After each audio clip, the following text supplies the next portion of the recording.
গণঅভ্যুত্থানে আহতরা অসুস্থ শরীর নিয়ে রাজধানীর শিশু মেলা সড়কে অবস্থান নিয়েছেন। এতে মিরপুর, ধানমন্ডি, ফার্মগেট ও আগারগাঁও সড়কে স্থবিরতা দেখা দিয়েছে। ২ ঘণ্টা ধরে একই জায়গায় দাঁড়িয়ে আছে যানবাহন। এতে করে চরম ভোগান্তিতে পড়েছেন সাধারণ মানুষ। রোববার শিশু মেলার সামনে ৩ রাস্তার মোড়ে আহতরা তাদের দাবি আদায়ে অবস্থান শুরু করেন। এর আগে শনিবার রাত থেকে জাতীয় অর্থোপেডিক হাসপাতাল ও পুনর্বাসন প্রতিষ্ঠানের সামনে রাস্তায় অবস্থান নিয়ে বিক্ষোভ শুরু করেন তারা। সরেজমিনে দেখা যায় অনেকের হাতে স্যালাইন, ভাঙা পায়ে ব্যান্ডেজ ও ক্র্যাচে ভর করে সড়কে অবস্থান নিয়েছেন। আন্দোলনকারীদের দালালি না বিপ্লব, বিপ্লব, বিপ্লব, আস্থা নাই রে আস্থা নাই, দালালিতে আস্থা নাই, চিকিৎসা চাই না হয় মৃত্যু, মুক্তি, বৈষম্য বিরোধী এমন নানা স্লোগান দিতেও শোনা যায়।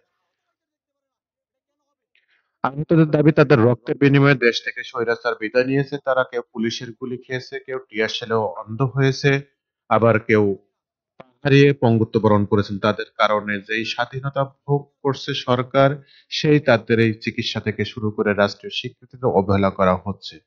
নেসার উদ্দিন নামের আহত এক শিক্ষক বলেন, আমি বনশ্রীতে আন্দোলন করেছি, আমরাই হাসিনা সরকারকে দেশ থেকে বিতাড়িত করেছি। আমরা বেঁচে আছি ঠিকই, কিন্তু মাঝে মধ্যে মনে হয় আমরা মরে গেলেই ভালো হতো।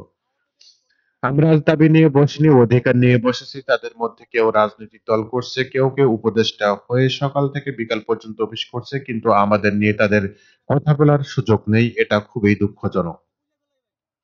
তিনি আরো বলেন, নিজের ও আহত ভাইদের অধিকার পূরণ করতে হলে যদি রাজপথে জীবন দিতে হয় তাও দেব।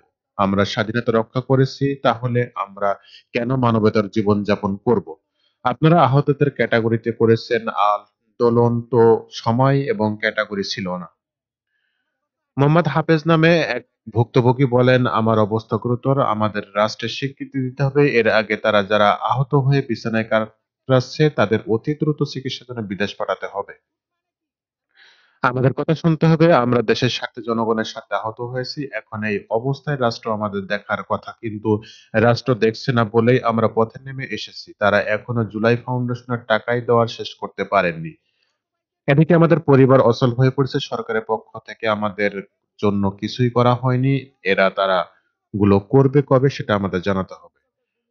আমরা মরে যাওয়ার পরে করবে নাকি বলে এমনই প্রশ্ন রাখেন আগস্টের আহত যোদ্ধা মোহাম্মদ লিটন বলেন, প্রকৃত ট্রিটমেন্ট দিচ্ছেন না, আমাদের স্বীকৃতি দেয় না, আশ্বাস দেয় না। আমাদের আন্দোলন মূলা ঝুলানোর মতো অবস্থা হচ্ছে। আন্দোলনের ফলে শিশুমেলা থেকে আগারগাঁও লিংক রোড যান চলাচল বন্ধ রয়েছে। একই সঙ্গে আশপাশের এলাকাও তীব্র যানজট শুরু হয়। সড়কে অবস্থান নিয়ে বিক্ষোভের কারণে যানজট চলাচল বন্ধ, সৃষ্টি হয় তীব্র যানজট। এসি পেট্রোল মোহাম্মদপুর তরিকুল ইসলাম বলেন, সকাল 10টা থেকে আহতরা সুচিকিৎসার দাবিতে সড়কে অবস্থান নিয়েছেন। এর আগে নিটোরের সামনে অবস্থান নিলেও এখন তারা মিরপুর সড়কে অবস্থান নিয়েছে। এরপরে শ্যামলী, কল্যাণপুর, আসাদগেট সহ সংশ্লিষ্ট সড়কে তীব্র যানজটের সৃষ্টি হয়েছে।